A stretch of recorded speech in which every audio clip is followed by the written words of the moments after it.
Our friend Kit Goldfarb has always been passionate about working in culturally diverse programs that strengthen human rights and dignity through economic, social, and political empowerment.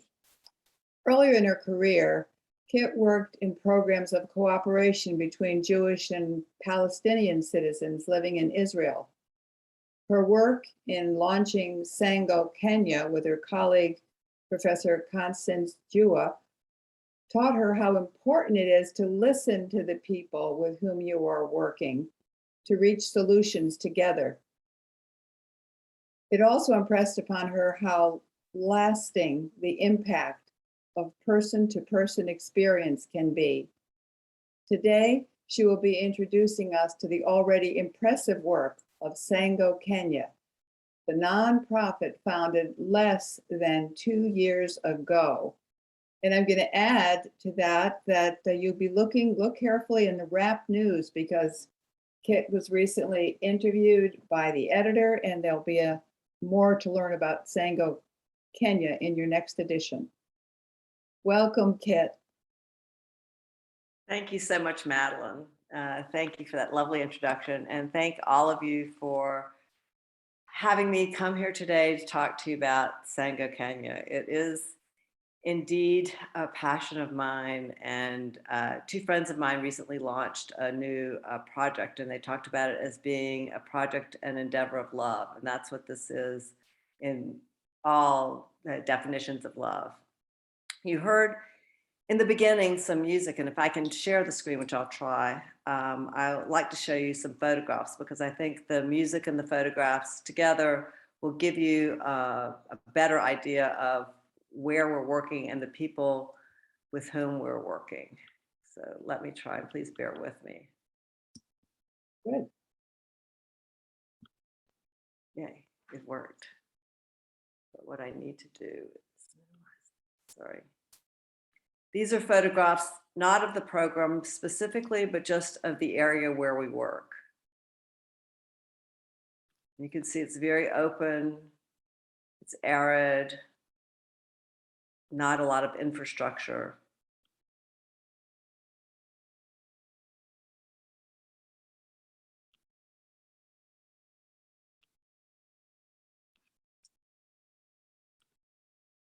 And I hope that gave you a bit of an idea. And at the end, I'll show you some photographs of the program specifically. And I'm actually going to turn on the timer so that I don't speak too long.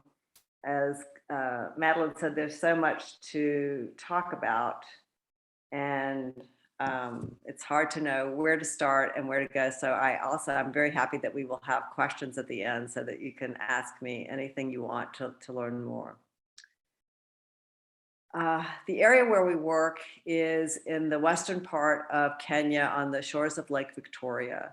The focus of the program is on food security and nutrition, targeting specifically women who are of reproductive age and their children.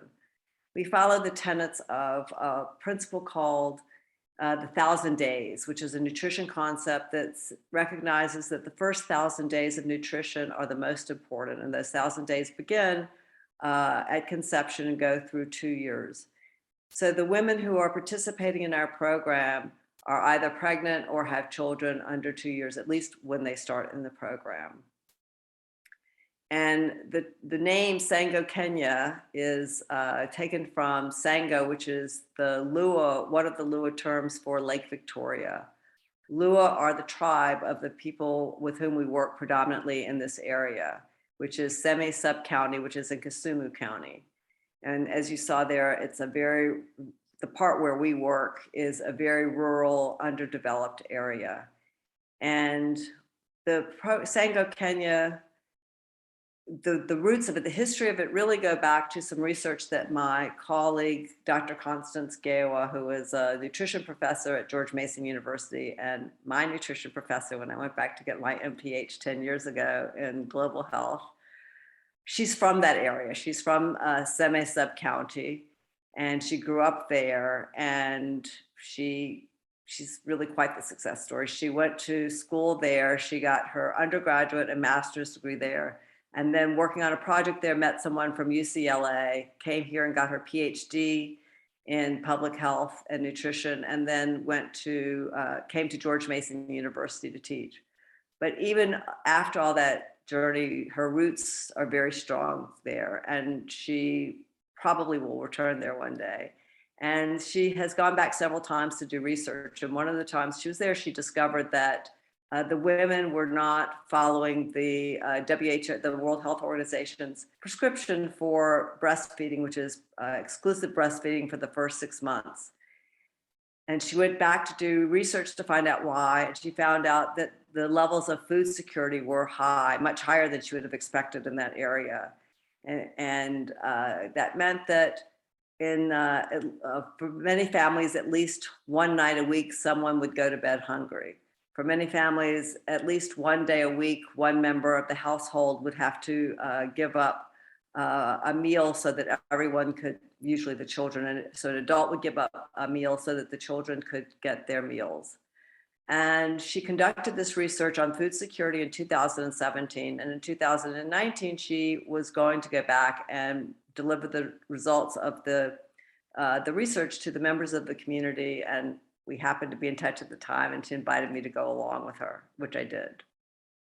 And we had several meetings, 3 particularly critical for SANGO-Kenya. And when I read what the commitments for the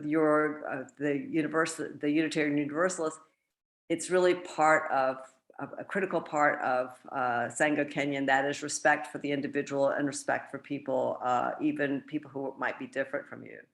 And I say that because when we had our first meeting, or both of the meetings really, and Constance was delivering the results of her research, both groups said this was the first time anyone ever came back and told them about the results of any research. They had participated, they had been subjects in research many times before. You know, the World Bank goes there, a lot of NGOs, but this was the first time anyone ever came back to talk to them about that. And then when we went even further than that, and asked them why they thought they were so food insecure, they were very eager to participate and very surprised because also no one had ever asked them about that. And the process was very interactive. We asked them what they thought the causes were, and then as a group they voted to designate the top 4 causes. And then we asked them what kinds of interventions would they want to have to help them with that, and voted on that. And that was really the beginning of SANGO-Kenya.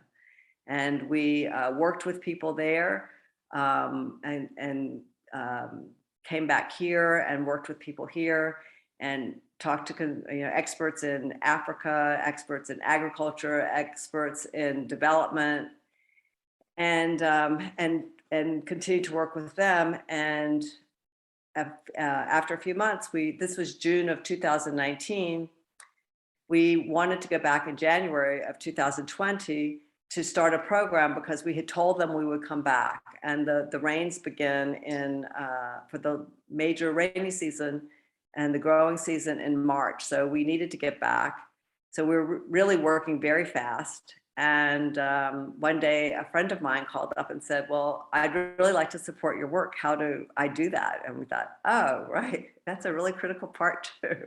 We have to get support. And so we started the process there. And I have to say that the people of Rappahannock have been very supportive and been really encouraging. Madeline has been a huge supporter of ours from the very beginning, and I really appreciate that. We all appreciate that. And somehow, in just a few months, we were able to put together the basics for the program. And in January of 2020, Constance and I went back to the area. And that first week was a flurry of meetings with the women from the community, with people from the Ministries of Agriculture and Nutrition, which are the institutions with which, Ministry of Health, with we have our primary relationship. And one person in particular from the Ministry of Health, a nutritionist there, who has worked with Constance since 2017, has really been instrumental in putting this together. He has arranged for us to meet all the right people in his ministry and the Ministry of Agriculture. And he also identified a women's group there who could help us. And a women's group there is very different from what we might think of.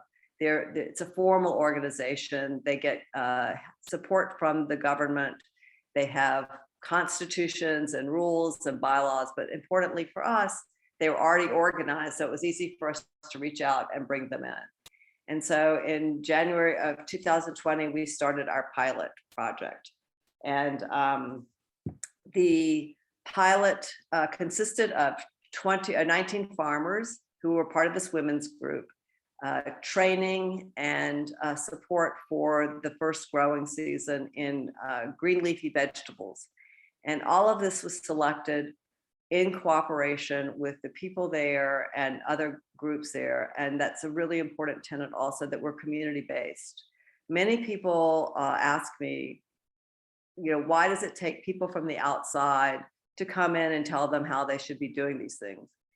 And I emphasize that I'm the only outsider. Everyone else is there or from there. Constance, even though she's living here right now, she's very much of the community. And one of the things that drives her, she remembers how different it was raising crops there, because climate change has really affected their way that they work. Plus, the Kenyan government has gone from emphasizing the more traditional vegetables to maize, because it's a profitable cash crop and it's a Western crop, and the impact of the West comes in. And what our goal is to go back and really emphasize sustainability. And by sustainability, I mean that we're not like an organization that goes in and provides money or things. We provide knowledge, we train them and provide support, and we don't do anything that they can't continue without us. And so that first week when we went back in 2020, we had meetings. The last meeting was that Constance was only there for a week and had to come back. But in her last meeting, we met with the women and introduced the program and discussed with them what we were planning to do, and made sure that our plans for the program were what they wanted to do, and that they could support that. And then the program began. As I said, it was 19 women. They're all smallholder farmers.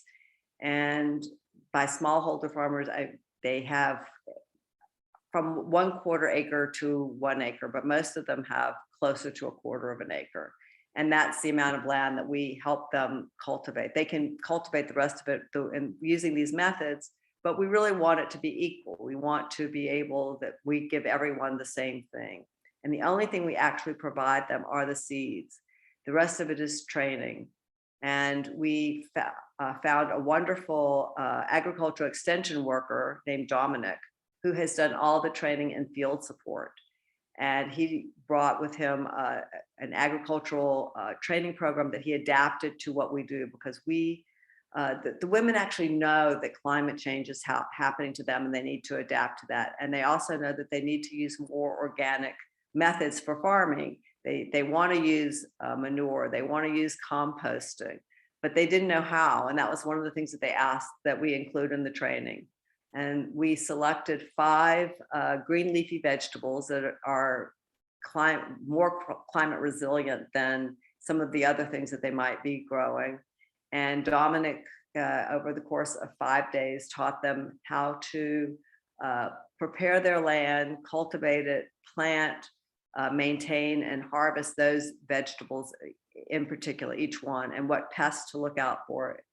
And the women came for 5 days in a row, and they spent 2 hours there.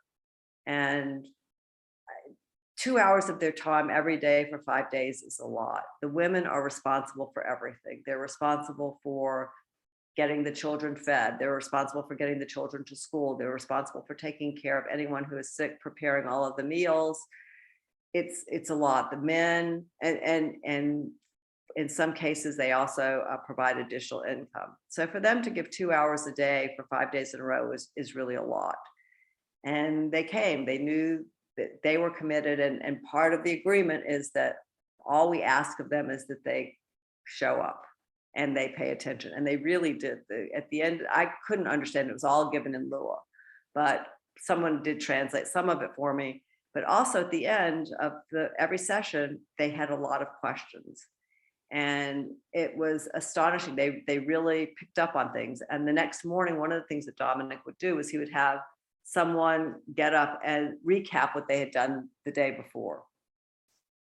So we felt that they really were getting it. And then we also had nutrition training. So we taught them how to prepare the vegetables so that they would retain more nutrition. We also importantly taught them how to dry the vegetables so that they could continue to consume the vegetables after the harvest season, because the rains begin in March, last about 3 months. They continue harvesting for another couple of months, and then they don't have food, and they don't have more rain until the short rains later on. And the results were incredible. We do surveys at the beginning and the end, and we also do a crop cut, which means you go in and you cut a certain amount of the vegetable and you compare it to sort of the average for the area. And we went into areas where they had not participated in our program, and the yield was great. But we also knew the yield was great. The women told us, but all of the people in the community started getting really interested in joining our program because they saw that they were getting more crops and their crops were greater. And so that was very gratifying. I stayed there for 2.5 months, and I left before the rains started, and I had to leave early because of COVID. And so the last week I was there was a flurry of activity or the last 3 days, sorry, because I thought I was going to have 10 days to transfer all of the program management to someone, and I had 3 days to do that. And we worked with, or I found a woman who was a community health worker, and community health workers are instrumental because they have really great contacts with the community. And and one of them took over a lot of the things that I was doing. And we also spent time, in order to more further transfer the knowledge, instead of just having us train them, we used the trainer of trainers method. And so we had 19 farmers, but we had 3 lead farmers, and each of those lead farmers get additional training. Plus they meet with every one of the farmers in their group twice a week. And we gave them questionnaires so that they could go through and ask them, and any problems that might come up, they're able to help resolve sooner rather than later. And then Dominic would continue to go out into the field through the entire time. But when I left, we had all of this set up, but we were really unsure because of COVID. I mean, nobody knew what was happening with COVID, but we also didn't know what would happen with the program once I left, because I would go into the field 2 or 3 times a week also. And the women and Dominic and Frederick, our nutrition advisor, kept it going and kept it going strong. And the lead farmers continued to go out into the field every day, and their crops really thrived. And that first year for our pilot, it went from January to August. And at the end of August, we had graduation for everyone, which was very exciting for them and for us. We were very sad not to be there. But we didn't have a real presence in the field until the beginning of this year. And we didn't really know what would happen after, because we also didn't know what the impact of COVID would be. It had a tremendous impact there. People lost jobs. We couldn't have face-to-face meetings. The food supplies were cut off. They buy their foods typically from a local market, and they weren't necessarily reaching the foods weren't reaching the local market, so that people couldn't go sell. So our program became even more important than we had thought it would be in the beginning. And that proved to be something that was very gratifying. And we also were very gratified. In October, it was World Food Day, which is a program of the FAO.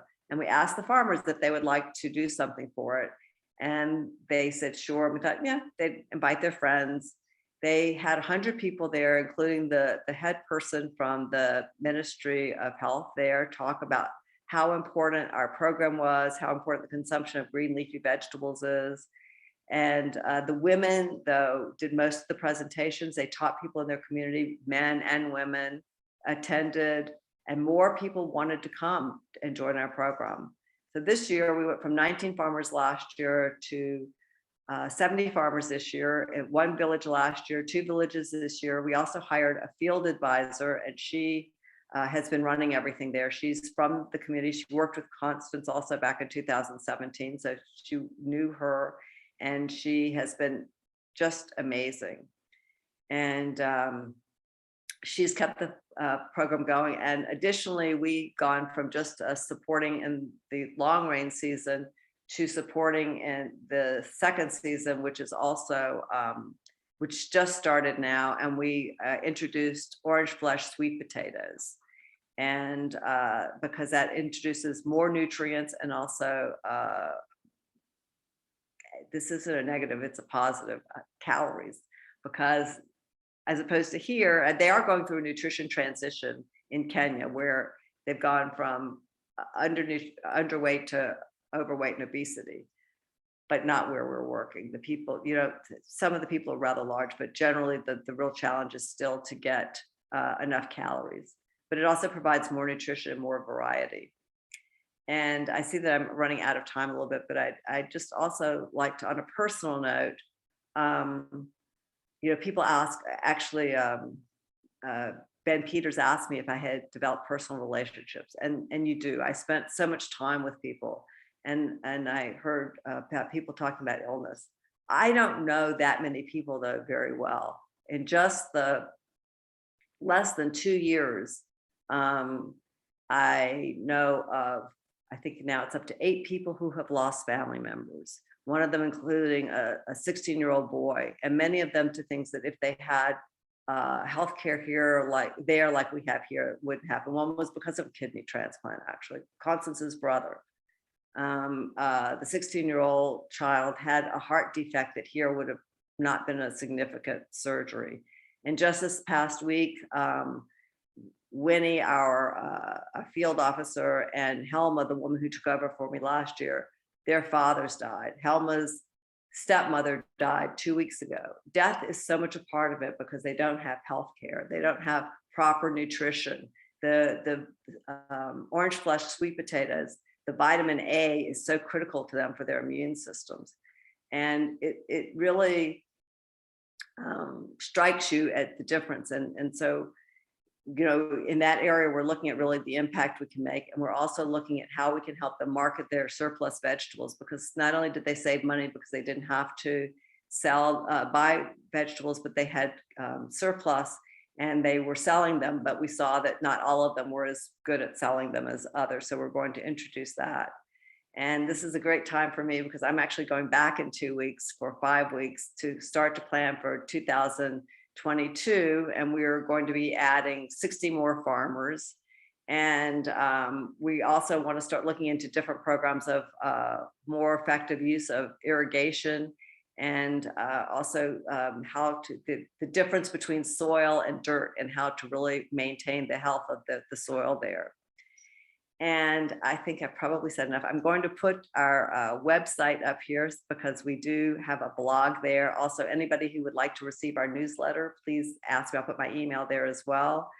And we also have a Facebook page, so follow. When I go, I tend to post quite a bit on Facebook. That's the easiest way for me to communicate. So I really thank you very much for this. I want to share a few more photographs and then really look forward to your questions. And I know I'm talking fast because I know I'm running out of time. So let me go back to screen share. So that's Constance off to the left. The green t-shirts are the t-shirts that the women have from their women's group. And they wear those a lot. They're very proud. If you can you see my cursor there? She's the chair lady. She was instrumental in really making things happen. She helped us a lot organize and do a lot of things. This is one of the in-class trainings, the yellow t-shirts. We gave them SANGO-Kenya t-shirts this year. And those are the SANGO-Kenya, and that's Dominic. And you can see it's during COVID, so they're wearing. And we also gave them all, they don't have them here, but we had one of the people, we had make masks. These are masks that we had made and gave to them so that they could wear masks all the time. And these are seeds that we provided. These are cowpeas. That was one of the vegetables that they grew. And this is in the training. This is learning how to space and to make it the rows the right distance apart. And that's Dominic again and the chair lady. And that's, this is this year, obviously, and learning how to, they use the straw as like mulch, and then they water it so that when they first plant, so that they can take root.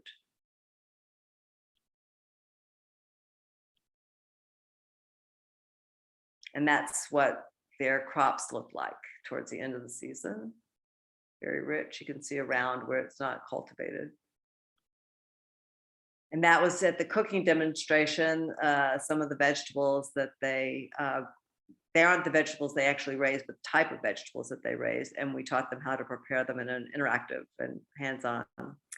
And that was my last day. This was the person who took over, Dominic. She was one of our lead farmers. Actually, she was a lead farmer as well. And so that is it. And I would love to hear your questions.